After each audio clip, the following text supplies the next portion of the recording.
Hi hello friends, ಎಲ್ಲರಿಗೂ ನಮಸ್ಕಾರ. ರೇಖಾ ಅಡುಗೆ ಚಾನಲ್ಗೆ ಸ್ವಾಗತ. ಬನ್ನಿ, ಇವತ್ತೊಂದು ಸಮ್ಮರ್ ಸ್ಪೆಷಲಾಗಿ, ಅದರಲ್ಲೂ ಮಾವಿನಕಾಯಿ ಸೀಸನ್ ಇರೋದ್ರಿಂದ ಮಾವಿನಕಾಯಿ ಮತ್ತು ಫ್ರೂಟ್ ಯೂಸ್ ಮಾಡಿಕೊಂಡು ಮೊಸರನ್ನ ರೆಸಿಪಿ ತೋರಿಸ್ಕೊಡ್ತಾ ಇದ್ದೀನಿ.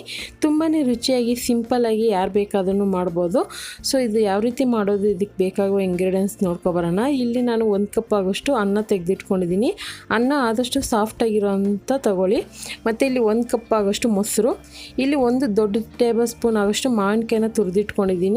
ನಾನು ತೋತಾಪುರಿ ಮಾವಿನಕಾಯಿ ತೊಗೊಂಡಿದ್ದೀನಿ. 1 ಲೋಟ ಆಗೋಷ್ಟು ಹಾಲು ತೆಗೆದಿಟ್ಕೊಂಡಿದ್ದೀನಿ, ಕಾಯಿಸಿ ತಣ್ಣಗಿರೋಂಥ ಹಾಲು.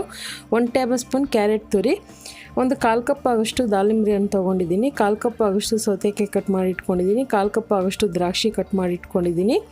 ಮತ್ತು ಉದ್ದಿನಬೇಳೆ, ಕಡಲೆಬೇಳೆ ಅರ್ಧ ಟೀ ಸ್ಪೂನು, 4 ಒಣಮೆಣಸಿನ್ಕಾಯಿ, ಸ್ವಲ್ಪ ಕೊತ್ತಂಬರಿ ಸೊಪ್ಪು, 10 ಕಾಳು ಮೆಣಸು, 4 ಗೋಡಂಬಿ ಕಟ್ ಮಾಡಿ ಇಟ್ಕೊಂಡಿದ್ದೀನಿ, ದ್ರಾಕ್ಷಿ 1 ಟೇಬಲ್ ಸ್ಪೂನ್ ತೊಗೊಂಡಿದ್ದೀನಿ, ಸಾಸಿವೆ ಅರ್ಧ ಟೀ ಸ್ಪೂನು, ಸ್ವಲ್ಪ ಕರಿಬೇವಿನ ಸೊಪ್ಪು, ಮಾಡೋದಕ್ಕೆ ರುಚಿಗೆ ತಕ್ಕಷ್ಟು ಉಪ್ಪು. ಈಗ ಯಾವ ರೀತಿ ಮಾಡೋದಂತ ನೋಡೋಣ. ಮೊದಲಿಗೆ ಒಂದು ಫ್ರೈ ಪ್ಯಾನ್ ಇಟ್ಕೊಂಡು 2 ಟೇಬಲ್ ಸ್ಪೂನ್ ಎಣ್ಣೆ ಹಾಕ್ಕೊತಾ ಇದ್ದೀನಿ. ನಾನು ಮಾಡ್ತಾ ಇರೋಂಥ ಮೊಸರನ್ನ 2ರಿಂದ 3 ಜನ ತಿನ್ಬೋದು, ತುಂಬಾ ಚೆನ್ನಾಗಿರುತ್ತೆ. ನೀವು ಇದನ್ನು ಮಧ್ಯಾಹ್ನ ಕೆಲಸಕ್ಕೆ ಹೋಗೋರಾದರೆ ಲಂಚ್ ಬಾಕ್ಸ್ಗೆ ಎತ್ಕೊಂಡು ಹೋಗ್ಬೋದು. ಅದರಲ್ಲಿ ಇವಾಗ ಮನೇಲಿ ಇರೋದ್ರಿಂದ ಮಕ್ಕಳಿಗೆ ಕೂಡ ನೀವು ಈ ಥರ ಮಾಡಿಕೊಡಿ, ತುಂಬಾ ಇಷ್ಟಪಟ್ಟು ತಿಂತಾರೆ.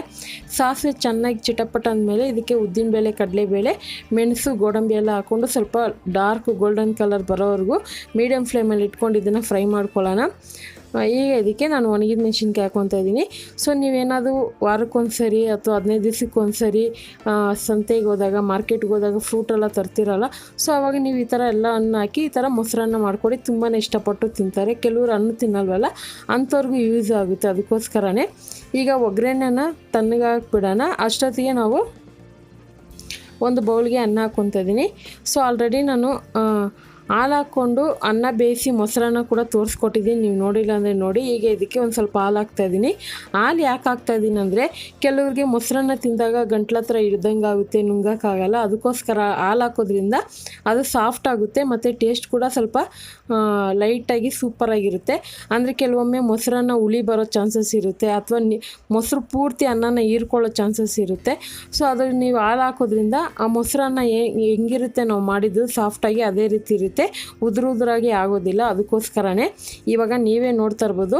ಆದಷ್ಟು ನೀವು ಕುಕ್ಕರಲ್ಲಾದರೂ ಮಾಡಿ, ಪಾತ್ರೆನಲ್ಲೂ ಆದರೂ ಮಾಡಿ, ಮೊಸರನ್ನಕ್ಕೆ ಮಾಡೋದು ಅದು ಸಪ್ರೇಟಾಗಿ ಒಂದು ಸ್ವಲ್ಪ ನೀರು ಜಾಸ್ತಿ ಇಕ್ಕಿ ಅನ್ನನ ಸಾಫ್ಟಾಗಿ ಮಾಡ್ಕೊಳ್ಳಿ. ನಾನು ಪಾತ್ರೆನಲ್ಲಿ ಮಾಡಿರೋದ್ರಿಂದ ಅನ್ನನ ಸ್ಮ್ಯಾಚ್ ಮಾಡ್ಕೊಂಡಿದ್ದೀನಿ ಅಷ್ಟೇ.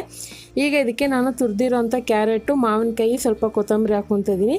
ಮಾವಿನಕಾಯಿ 1 ಟೇಬಲ್ ಸ್ಪೂನ್ ತೊಗೊಳ್ಳಿ, ಯಾಕಂದರೆ ಆಲ್ರೆಡಿ ಮೊಸರಂದರೆ ಸ್ವಲ್ಪ ಹುಳಿ ಇರುತ್ತಲ್ವ, ಅದಕ್ಕೋಸ್ಕರನೇ. ಈಗ ಇದಕ್ಕೆ ನಾನು ದಾಳಿಂಬೆ ಹಣ್ಣು ಮತ್ತು ಸೌತೆಕಾಯಿನ ಕೂಡ ನೀವು ತುರಿದಾಕ್ಬೋದು. ಸೊ ಇನ್ನೂ ನಿಮಗೆ ಎಕ್ಸ್ಟ್ರಾ ಬೇಕಂದರೆ ಇದಕ್ಕೆ ಬೇರೆ ಥರ ಬ್ಲ್ಯಾಕ್ ಕಲರ್ ದ್ರಾಕ್ಷಿ, ಆ್ಯಪಲು ಮತ್ತು ಮೂಸಂಬಿ ಹಣ್ಣು ಆ ಥರ ಎಲ್ಲ ಚಿಕ್ಕ ಚಿಕ್ಕದಾಗಿ ಕಟ್ ಮಾಡಿ ಹಾಕ್ಕೊಬೋದು. ಸೊ ನನ್ನ ಹತ್ರ ಇರೋ ಅಷ್ಟು ನಾನು ಹಾಕಿ ನಿಮಗೆ ಸಿಂಪಲಾಗಿ ತೋರಿಸ್ಕೊಡ್ತಾ ಇದ್ದೀನಿ. ಈಗ ಇದನ್ನೆಲ್ಲ ಚೆನ್ನಾಗಿ ಮಿಕ್ಸ್ ಮಾಡ್ಕೊಳ್ಳೋಣ. ಉಪ್ಪು ಕೂಡ ನೋಡಿ ಹಾಕ್ಕೊಳ್ಳಿ, ಯಾಕಂದರೆ ರೈಸ್ಗೆ ಉಪ್ಪು ಹಾಕಿರ್ತೀರಿ. ಈಗ ಇದೆಲ್ಲ ಮಿಕ್ಸ್ ಆದಮೇಲೆ ಕೊನೆಯಲ್ಲಿ ಸ್ವಲ್ಪ ದ್ರಾಕ್ಷಿ ಹಾಕ್ಕೊತಾ ಇದ್ದೀನಿ. ಇದಕ್ಕೆ ನಿಮ್ಗೆ ಇಷ್ಟ ಇದ್ದರೆ ಮಾತ್ರ ಒಗ್ಗರಣೆ ಹಾಕ್ಕೊಬೋದು, ಇಲ್ಲ ಅಂದ್ರೂ ನಡೆಯುತ್ತೆ. ಸ್ವಲ್ಪ ಹಾಕಿದ್ರೆ ಫ್ಲೇವರ್ ಚೆನ್ನಾಗಿರುತ್ತೆ, ಅದಕ್ಕೋಸ್ಕರ ಒಗ್ಗರಣೆದು ಹಾಕ್ತಾ ಇರೋದು. ಎಲ್ಲ ಹಾಕ್ಕೊಂಡು ಚೆನ್ನಾಗಿ ಮಿಕ್ಸ್ ಮಾಡ್ಕೊಳ್ಳೋಣ. ಇದನ್ನು ನೀವು ಹೀಗೆ ತಿನ್ಬೋದು, ಅಥವಾ ಫ್ರಿಜ್ಜಲ್ಲಿಟ್ಟು ಇನ್ನೂ ತಣ್ಣಗೆ ಮಾಡಿ ತಿನ್ನೋದಾದರೂ ಕೂಡ ತಿನ್ಬೋದು, ಅಥವಾ ರಾತ್ರಿ ಮಾಡಿ ಬೆಳಗ್ಗೆ ಟಿಫನ್ ಕೂಡ ಎತ್ಕೊಬೋದು. ಬೆಳಗ್ಗೆ ಮಾಡಿ ಮಧ್ಯಾಹ್ನ ಲಂಚ್ಗಾದರೂ ನೀವು ಊಟ ಮಾಡ್ಬೋದು, ತುಂಬಾ ಚೆನ್ನಾಗಿರುತ್ತೆ, ಡಿಫ್ರೆಂಟ್ ಟೇಸ್ಟ್ ಇದು. ಈಗ ಇದ್ರ ಜೊತೆಗೆ ನಾನು ತೋತಾಪುರಿ ಮಾವಿನಕಾಯಿ ಹಾಕಿ ಇನ್ಸ್ಟೆಂಟಾಗಿ ಉಪ್ಪಿನಕಾಯಿ ಮಾಡಿದ್ದೀನಿ. ಆ ರೆಸಿಪಿ ಖಂಡಿತ ಅಪ್ಲೋಡ್ ಮಾಡ್ತೀನಿ.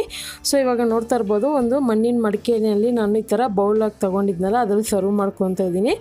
ಈಗ ಇದ್ರ ಜೊತೆಗೆ ನಿಮ್ಗೆ ಇಷ್ಟವಾಗಿರೋ ಥರ ಉಪ್ಪಿನಕಾಯಿ, ಏನಾದರೂ ಸ್ನ್ಯಾಕ್ಸು ಆ ಥರ ಎಲ್ಲ ನಂಚ್ಕೊಳಕ್ಕೆ ಇಟ್ಕೊಬೋದು. ಖಂಡಿತ ಇವತ್ತಿನ ರೆಸಿಪಿ ಇಷ್ಟ ಆದರೆ ನೀವು ಮನೇಲಿ ಟ್ರೈ ಮಾಡಿ. ಯಾವ ರೀತಿ ಇತ್ತು ಅಂತ ಕಮೆಂಟ್ ಮಾಡಿ, ಲೈಕ್ ಮಾಡಿ, ಶೇರ್ ಮಾಡಿ. ರೇಖಾ ಅಡುಗೆ ಚಾನಲ್ನ ಸಬ್ಸ್ಕ್ರೈಬ್ ಮಾಡಿ. ಈ ವಿಡಿಯೋ ನೋಡಿದ್ದಕ್ಕಾಗಿ ಎಲ್ಲರಿಗೂ ಧನ್ಯವಾದಗಳು.